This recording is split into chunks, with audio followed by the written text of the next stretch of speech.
లడ్డూలండి నేనే చేశాను,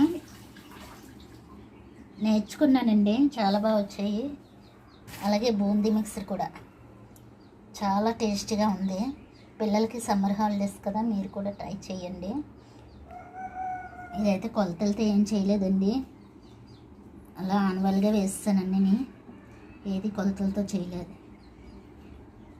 ఎలాగ బూందీ తయారు చేసుకుంటాం కాబట్టి ఒక 2 వాయిలు బూందీ మిక్సర్కి, 2 వాయిలు అయినా ఈ లడ్డూలకి చేశాను. విడివిడిగా చేస్తాను అంతే. టేస్ట్ అయితే సూపర్, అదుర్స్లా ఉంది. అసలు లడ్డూలు ఇదే ఫస్ట్ టైం చేయడం, చాలా బాగున్నాయి టేస్ట్ అయితే.